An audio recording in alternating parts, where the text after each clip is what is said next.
आपल्याकडे फसवणुकीने, बळजबरीने किंवा काहीतरी आमिष दाखवून भोळ्या भाबड्या लोकांची दिशाभूल करून त्यांचं धर्मांतर करणं हे काम मोठ्या प्रमाणावर चालतं.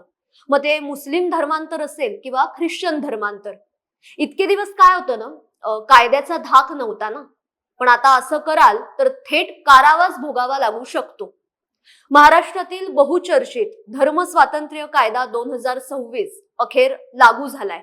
राष्ट्रपती द्रौपदी मुर्मू यांनी या विधेयकाला मंजुरी दिल्यानंतर आणि त्याची अधिकृत राजपत्रात अधिसूचना प्रसिद्ध झाल्यानंतर राज्यात या कायद्याची अंमलबजावणी आता सुरू झालीय. राज्य विधिमंडळाच्या मार्च 2026च्या अर्थसंकल्पीय अधिवेशनात दोन्ही सभागृहांनी हे विधेयक मंजूर केलं होतं. त्यानंतर त्याला राष्ट्रपतींची मंजुरी मिळाली आणि 30 जुलै रोजी महाराष्ट्राच्या राजपत्रात अधिसूचना प्रसिद्ध करण्यात आली. भारतातील धार्मिक स्वातंत्र्य आणि धर्मांतर नियंत्रण या विषयावर दीर्घ काळापासून आपण चर्चा ऐकतोय. लव्ह जिहाद सारख्या वाढत्या प्रकारांमुळे महाराष्ट्रात सुद्धा या कायद्याविषयी सातत्याने चर्चा केली जात होती आणि या पार्श्वभूमीवरच महाराष्ट्र धर्म स्वातंत्र्य अधिनियम 2026 ची निर्मिती आणि अंमलबजावणी हा राज्याच्या कायदेशीर आणि सामाजिक इतिहासातला एक अत्यंत महत्वपूर्ण असा टप्पा आहे. बळजबरी, धमकी, फसवणूक, दिशाभूल, आर्थिक किंवा भौतिक प्रलोभन, लग्नाच्या आश्वासनाद्वारे होणाऱ्या धर्मांतराकडे सोयीस्कररित्या दुर्लक्ष करण्याचं धोरण विरोधी पक्ष आणि ढोंगी पुरोगाम्यांनी इतके वर्ष स्वीकारलेलं होतं. अशा प्रकारचा कायदा महाराष्ट्रात अस्तित्वात येणं हे मुख्यमंत्री देवेंद्र फडणवीस आणि त्यांच्या नेतृत्वाखालील भारतीय जनता पक्षाच्या राजकीय इच्छाशक्तीचा विजय आहे. नुसता कायदाच अस्तित्वात आलाय असं नाहीये, कारण बऱ्याचदा काय होतं, अशा महत्वाच्या आणि संवेदनशील विषयांवरचे कायदे अस्तित्वात असतात पण ते फक्त कागदापुरतेच मर्यादित राहतात. या बाबतीत असं झालं नाहीये.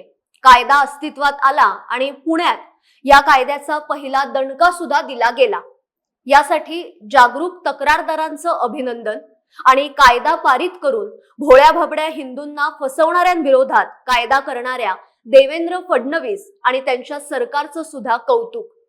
आता पुण्यामध्ये नेमका काय प्रकार घडला ते सांगते. पुण्यात 5 ऑगस्टला फुरसुंगी पोलीस ठाण्यात आणि 9 ऑगस्टला खडक पोलीस ठाण्यात 2 स्वतंत्र गुन्हे या कायद्याअंतर्गत दाखल करण्यात आले.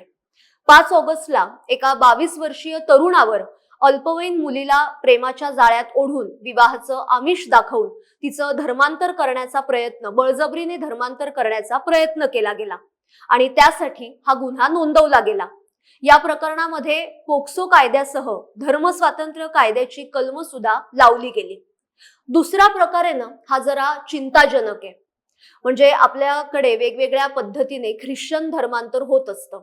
ख्रिश्चन धर्मांतर ही आपल्या पुढची एक मोठी आणि जटिल समस्या आहे. कारण मुस्लिम धर्मांतराबद्दल आपण सातत्याने ऐकत असतो, कारण हिंसेच्या पद्धतीने ते धर्मांतर केलं जातं. पण ख्रिश्चन धर्मांतराच्या बाबतीत बरोबर उलट आहे. एकदम गोड बोलून, आमिष दाखवून, दिशाभूल करून ही धर्मांतरं केली जातात. आपण ख्रिश्चन धर्मांतराच्या बाबतीत वेगवेगळ्या बातम्या सातत्याने ऐकतो. यावर्षी वारीच्या काळात सुद्धा पुण्यातून अशीच एक बातमी आली होती. ससून रुग्णालयासमोर एक ख्रिश्चन दाम्पत्य, वर्गीस असं त्यांचं नाव आहे, ते कृपासनम नावाची पत्रकं वाटत होते आणि ख्रिश्चन धर्माचा प्रचार करत होते. वारकरी किंवा रुग्णालयातले रुग्णांचे नातेवाईक यांना ती पत्रकं दिली जात होती. येशूची प्रार्थना केली तर तुम्हाला उपचारच घ्यावे लागणार नाही, तुम्ही आजारीच पडणार नाही, अशा अर्थाचा प्रचार हे जोडपं तिथे उभं राहून करत होतं. आणि अशा वेगवेगळ्या घटना आपण सातत्याने ऐकत असतो. मुंबईत सुद्धा असे प्रकार किती वेळा घडतात. मुंबईतल्या लोकलमध्ये सुद्धा अशा पद्धतीने पत्रकं लावलेली असतात किंवा काही जण असा प्रचार प्रसार करत असतात. असे व्हिडिओ सुद्धा व्हायरल झालेले आहेत. म्हणजे अगदी गर्दीच्या ठिकाणी, एखाद्या बाजारपेठेत सुद्धा अशा प्रकारचे उद्योग हे सर्रास चालू असतात. मागे एकदा असाच एक अनुभव एक मराठी अभिनेत्री स्वाती देवल त्यांनी व्हिडिओ करून सांगितलेला होता. त्यांना जो काही अनुभव आला होता तो फेसबुकवर व्हिडिओ टाकून त्यांनी शेअर केला होता. नमस्कार, मी स्वाती देवल. माझ्याबरोबर एक अशी घटना घडली, ती म्हणजे अशी की मी बोरिवलीला बाजारात गेले होते शॉपिंगसाठी. बोरिवली वेस्टला तुम्हाला माहिती आहे इंद्रप्रस्थ मोक्ष हा जो एरिया आहे तो अत्यंत गजबजाटाचा एरिया आहे. तिथे मी गेले होते आणि तिकडे गेल्यानंतर बाजारात शॉपिंग करत असताना तिथे एक बाई मला भेटायला आली आणि ती मला म्हणाली की मॅम मला तुमच्याशी बोलायचं आहे. अर्थात ती हिंदीत बोलत होती. तर मैंने बोला क्या? तो बाइबल के बारे में आपसे बात करनी थी. क्या बाइबल के बारे में आप जानना चाहोगे?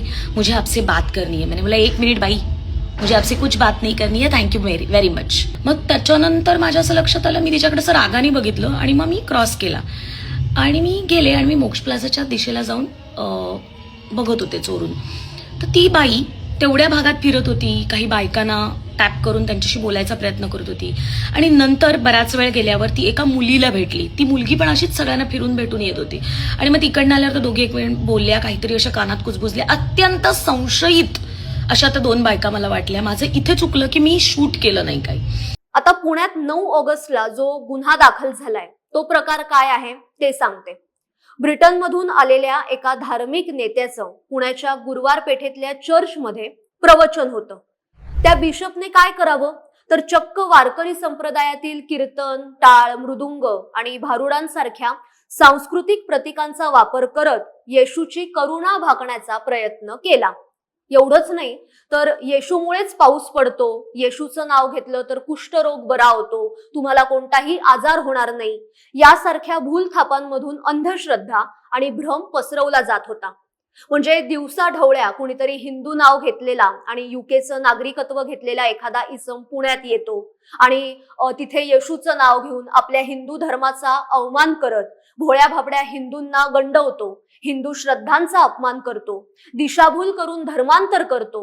हे इतके दिवस चालत असेल, पण आता चालणार नाही.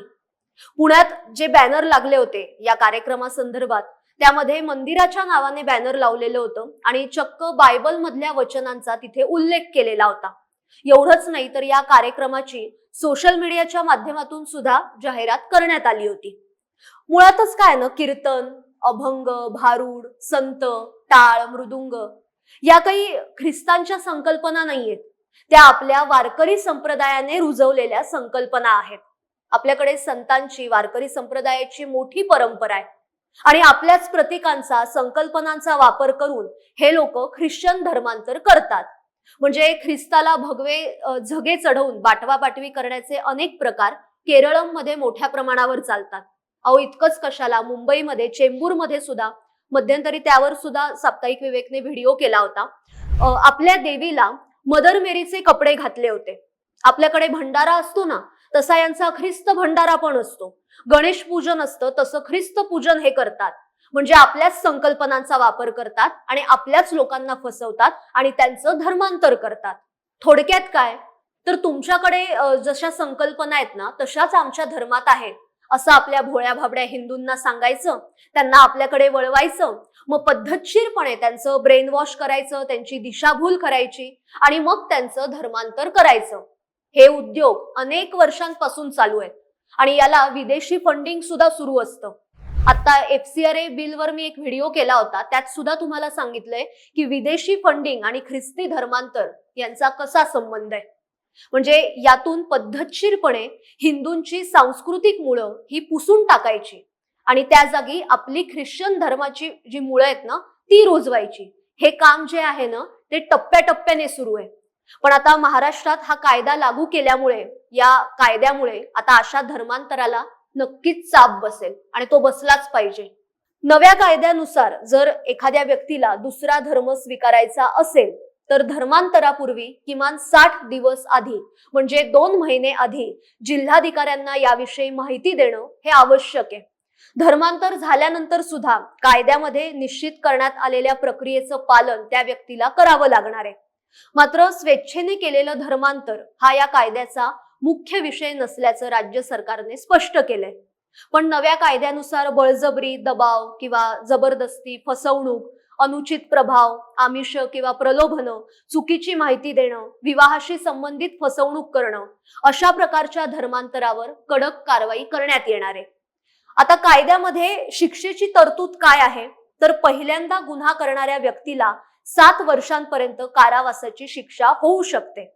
पुन्हा त्या व्यक्तीने अशाच प्रकारचा गुन्हा केला तर ही शिक्षा 10 वर्षांपर्यंत वाढू शकते. या प्रकरणी आरोपीला सहजासहजी जामीन मिळणार नाही, तो अजामीनपात्र गुन्हा आहे. या कायद्याचं आणखी एक महत्त्वाचं वैशिष्ट्य आहे ते म्हणजे कथित पीडित व्यक्तीपुरतच तक्रार दाखल करण्याचे अधिकार मर्यादित ठेवण्यात आलेले नाहीयेत. पीडित व्यक्तीचे आई वडील, भाऊ बहीण किंवा इतर जवळचे नातेवाईक सुद्धा या प्रकरणी तक्रार दाखल करू शकतात. त्यामुळे धर्मांतराच्या प्रकरणांमध्ये कुटुंबियांना कायदेशीर हस्तक्षेपाचा मार्ग आता उपलब्ध होणार आहे. आता कायदा आला म्हणजे सगळं झालं असं नाहीये ना. म्हणजे कायदा आणणं ही महत्वाची जबाबदारी सरकारची होती, ती सरकारने पूर्ण केलेली आहे.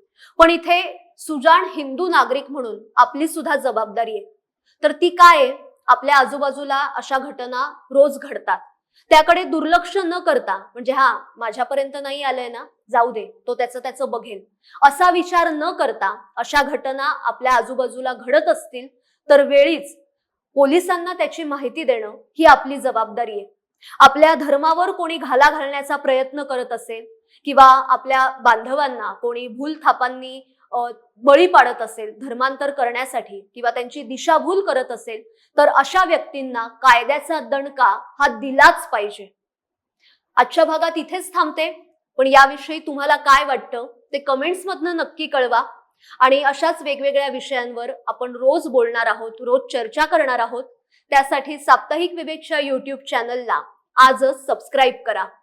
धन्यवाद.